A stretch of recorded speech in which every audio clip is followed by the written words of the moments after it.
नमस्कार, मैं हूं पवन मिश्रा। आप देख रहे हैं न्यूज़ 24। तो जातिवाद ख़त्म हुआ नहीं। और जातिवाद देखिए, ये सब तो वो कहते हैं चूरन बेचना। तो जातिवाद, बड़े बड़े वादे करना, जन स्वराज का नाम लिया आपने, ठीक है। आप नई पार्टी लेके आ रहे हैं, नया एजेंडा भी तो लेके आइए। आप खाली एग्जिस्टिंग पॉलिसीज़ को क्रिटिसाइज़ कर रहे हैं, एग्जिस्टिंग पॉलिटिक्स को क्रिटिसाइज़ कर रहे हैं। आपका क्या एजेंडा? आप बिहार को कहाँ ले? कई अच्छे बड़े बड़े पुलिस अधिकारी से लेके IAS अधिकारी को जुड़ा उनको। मैं तो एक जगह बैठा था, एक हमारे परिचित हैं, बड़े अच्छे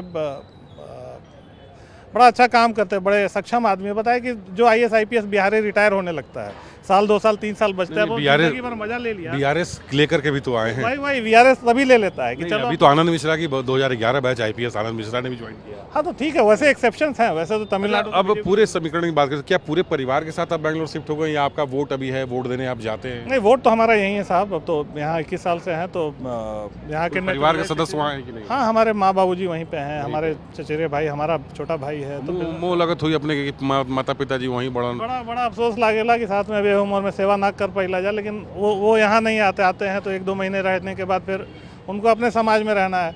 समाज में तो हमको भी अपने रहना है, लेकिन हम तो वही है, हम अभागे बिहारी हैं। जो 12वीं के बाद बिहारी बच्चा घर छोड़ता है तो उसको वापस ना तो जा पाता है, ना बिहार की सरकार उसको बुलाना चाहती है। तो बाबूजी से बातचीत होकेला राजनीति को लेकर के कि भाई 2025 में अब चुनाव बाद बाबूजी का कहेलन, माने क्या चाहिए? तेजस्वी यादव भी दावा ठोकते हैं, तेज प्रताप भी कह रहे हैं हम तो यूथ हैं, कुछ यूथ के लिए करेंगे। नीतीश कुमार अपने ये भी कयास लगाया जा रहा, हो सकता है अपने बेटा को लॉन्च कर दे। तो कोई राजनीतिक पार्टियां अपना अलग अलग दावा कर रही है। कांग्रेस में राहुल गांधी भी वहाँ पर अपना वजूद तलाश रहे हैं।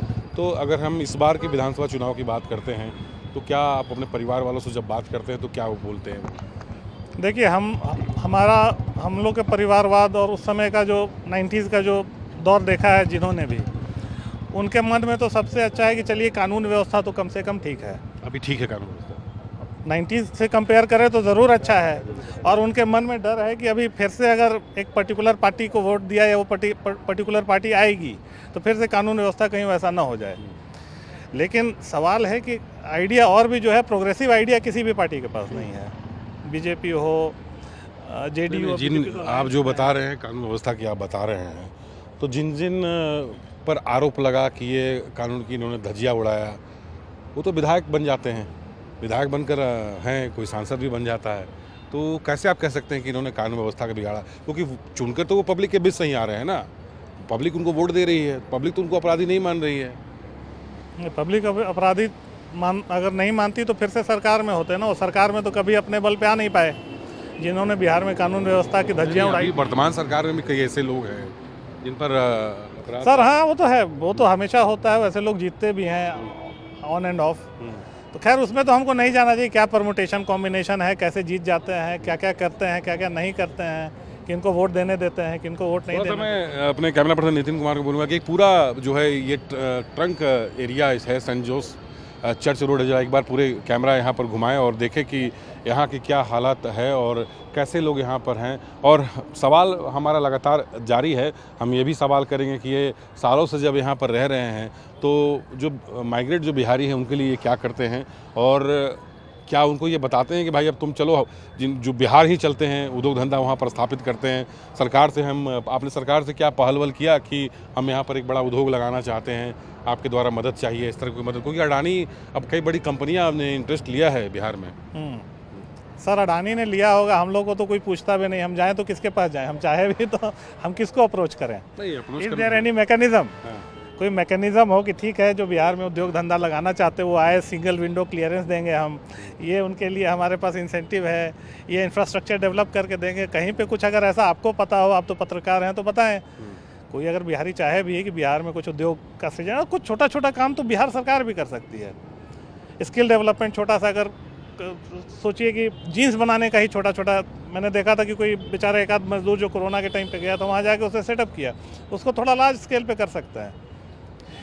हम गया से हैं, रिलीजियस टूरिज्म अभी महाकुंभ में देख रहे हैं, इतने करोड़ों करोड़ लोग आ रहे हैं, गया में भी आते हैं। उनको इतनी गंदी व्यवस्था मिलती है कि जो एक बार आके पिंडदान कर गया वो गया से पिंड ही छुड़ा लेता है, वापस गया जाना नहीं चाहता है।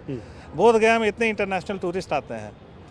इतना अच्छा हब बन सकता था, लेकिन कोई एक बिहार सरकार का गेस्ट हाउस तक नहीं है।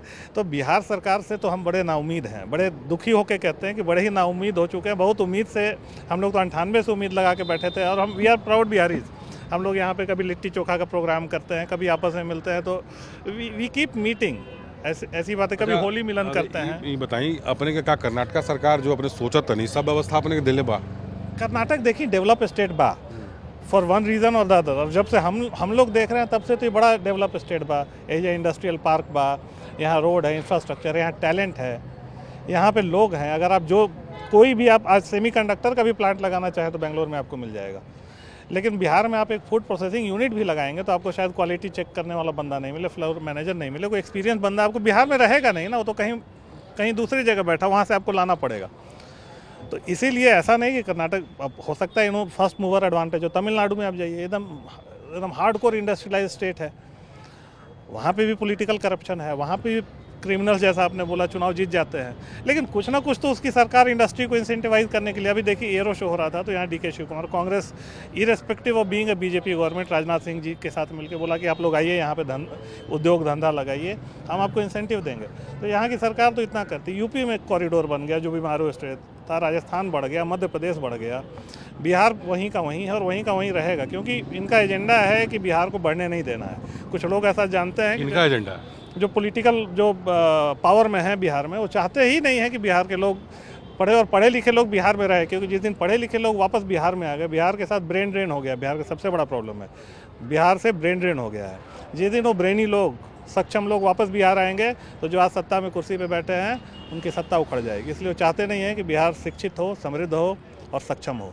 चलिए, रघुआ से बात करके बहुत अच्छा लगा। कुछ और लोग हैं, उनसे भी हम बात करते हैं। बढ़िया शॉर्ट वॉट पहन के पूरा खड़ा है। आप, क्या नाम है आपका? धर्मेंद्र सिन्हा मेरा नाम। कहाँ के हैं धर्मेंद्र जी? सिवान के हैं। हाँ, सिवान के बनी, तो खाटी भोजपुरी बनी। पक्का है। सिवान का नाम आते ही एगो का नाम याद आ जाता है।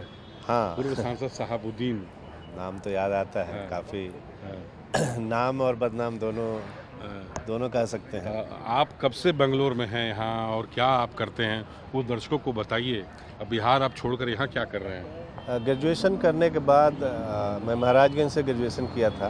ग्रेजुएशन करने के बाद इंडियन एयरफोर्स में मेरी भर्ती हुई थी। 1989 में मैं बेंगलोर आ गया था।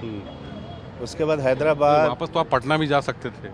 हाँ, तो 1989 में आया। उसके बाद मैं लगभग 19 साल काम किया एयरफोर्स में। उसके बाद हमको यहाँ की एक आईटी कंपनी में मेरा जॉब हो गया।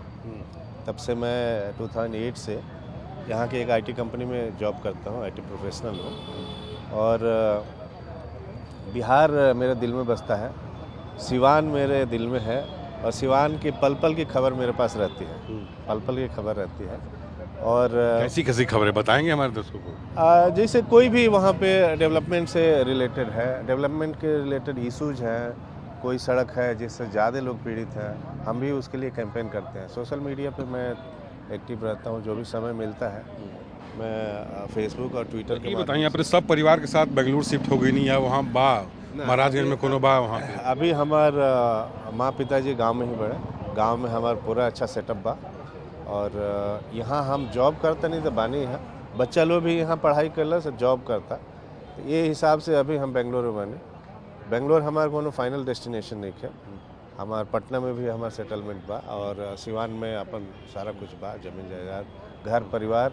अभी अपना बेटा का शादी हम बिहार से, पटना से ही करनी है यही साल, मतलब 2024 में।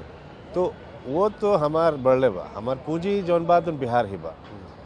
यहाँ पे हम नौकरी के हिसाब से हम यहाँ आ गए नहीं। दोस्त रीजन ही बा कि अब जैसे एगो समस्या भी रहे हमने के, मिलिट्री वाला जे आदमी बा वो रिटायर हो जाला कम उम्र के बाद, काफ़ी प्रोडक्टिव एज रहेला ओकर, और वो एज में ओकरा एगो सेकेंड नौकरी चाहे, कोई कारोबार चाहे, नौकरी चाहे।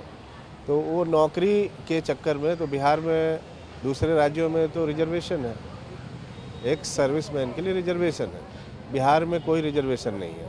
पहले था, तो जब बिहार का बंटवारा हुआ उससे पहले, जब लालू जी या राबड़ी जी जब चीफ मिनिस्टर थे, उसी समय किसी के द्वारा ये पॉलिसी ख़त्म कर दिया गया कि नहीं, इनको जिनको पेंशन मिलता है उनको दोबारा नौकरी नहीं देंगे। तो ये आधार पे फौजियों को वहाँ से रिजर्वेशन मतलब एक तरह से ये कह दिया गया कि आप यहाँ नौकरी मत करिए, यहाँ आइए मत। हम तो यही कहेंगे। तो 2008 में अब हमारे को तो हमने रांची में अपने आप को सेटल करने की कोशिश किया। रांची में मैंने ज़मीन भी लिया कि 1 नाइट जर्नी रहेगा सिवान से, घर परिवार से जुड़े रहेंगे और रांची में कोई काम करेंगे, क्योंकि बिहार में कुछ ऐसा दिख नहीं रहा था। गवर्नमेंट जॉब मिलता नहीं, रोज़गार के दूसरे साधन नहीं थे। तो रांची को हमने अपना एक मतलब सोचा था कि रांची में हम रह सकते हैं। उसके बाद यहाँ जब जॉब लग गया तो यहाँ हम हैं, कंटिन्यू कर रहे हैं और साल में 2-3 बार। अच्छा, ये बताइए सर कि अब साल 2025 में, इस साल जो है चुनावी साल है, तो क्या आप चुनाव को लेके सोचते हैं, बिहार की राजनीति को लेके आप क्या देखते हैं? आप ऐसा क्या लगता है, हर राजनीतिक पार्टी ये दावा करती है कि हम उन्नति या तरक्की दे रहे हैं, तो ऐसा सीवान से आप जुड़े हुए हैं, कभी किसी ज़माने में साहबुद्दीन को वहाँ पर तूती बोला करती थी, तो अब क्या लगता है, आप पूरे राजनीतिक प्रदेश की बात करें तो 2025 में क्या लगता है आपको? ये बहुत ही इस बार का जो चुनाव है बिहार को एक नया रूप देने वाला है। यहाँ पे कुछ चैलेंजर हैं जो कि यूथ के रूप में आ रहे हैं और वो बोल रहे हैं कि एक यूथ को आप मौका दीजिए, लेकिन खोखले वादे मेरे को दिख रहे हैं अभी तक डिलीवरी के। उन यूथ जो जिनको मौका मिला है, अभी उप मुख्यमंत्री के रूप में भी रहे हैं कुछ यूथ लीडर। एक यूथ है जो कि सेंट्रल मिनिस्टर भी हैं, वो भी बोलते हैं Bihar first, Bihari first minister हैं, बट अभी तक मैंने कुछ देखा नहीं। तो यूथ से मैं उम्मीद अभी नहीं कर रहा हूँ कि कोई डिलीवर करने की उनमें कोई एक ललक हो। सत्ता पाने की ललक है, लेकिन डिलीवर करने का कोई इंटेंशन नहीं दिख रहा है, कोई ट्रैक रिकॉर्ड नहीं दिख रहा है। जिसलिए वोट तो करेंगे ना, जैसे आपके राउर माता पिता बड़न सिवान में, तो वोट करे जइहन, तो वो अपने से का चर्चा करेलन कि हम भाई किसको वोट तो करना ही है उनको, वो अपना अधिकार तो करेंगे ही करेंगे, तो क्या सोचकर वोट करेंगे? जो लोग बिहार में हैं, वो लोग अभी लॉ एंड ऑर्डर, कानून व्यवस्था को देखते हुए और अच्छे लोग कहने का मतलब कि जो लोग डायरेक्ट क्राइम से रिलेटेड नहीं, उनको लोग पसंद कर रहे हैं। और बड़े लोग, औरतें और व्यवस्था जरूर सुधरा है। उस व्यवस्था के हिसाब से जो एक्सपीरियंस लॉट है, या एक तरीक़ा से मैं एक माहौल देख रहा हूँ कि स्टेबल गवर्नमेंट के लिए ही लोग अभी का इरादा है कि जो चल रहा है। दूसरी बात मैं देखता हूँ कि लोगों का विश्वास केंद्र पे ज़्यादा आजकल है। अपने बिहार में भी केंद्र डायरेक्टली वहाँ पे कोई रोल नहीं प्ले कर रहा है, लेकिन बातें कर रहा है, तो उसका एक लोगों में विश्वास मैं देखता हूँ। लोग बात करते हैं कि चलो फाइनली तो उसको रहना चाहिए। तो ये एक इस तरह से मैं कहूँगा कि जो ग्राउंड रियलिटी है, थक हार के लोग एक है कि नहीं, एक कंटिन्यूटी करते हैं और जिसमें सहयोग मिले, डबल इंजन जिसको बोलते हैं, डबल इंजन की बहुत प्रचार है। तो ये एक सहयोग वाली भावना के हिसाब से कि लड़ाई लड़ के बहुत कुछ हासिल नहीं होने वाला।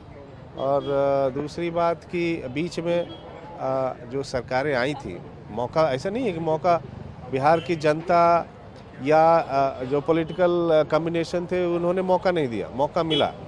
लेकिन उस मौके के बाद भी 2015 में बहुत बड़ा मौका मिला था, बहुत बड़ा मैंडेट बिहार की जनता ने दिया था। और ये उम्मीद किया था कि इतने गैप के बाद कहीं कुछ लोग सीखे होंगे जिनसे हम लोग त्रस्त थे, उन लोग को ही कुछ अपने तौर तरीके पे, अपने कार्यशैली पे ज़रूर कुछ उन्होंने पुनर्विचार किया होगा। लेकिन रिजल्ट वैसे के वैसे फिर उसी रास्ते पे, फिर बीच में भी कभी कुछ मौका मिला तो रिजल्ट अच्छे नहीं आए हैं। तो इसलिए लोगों को ऐसा लगता है कि मिला जुला के एक स्टेबिलिटी की सरकार। चलिए, बहुत बहुत धन्यवाद आपका।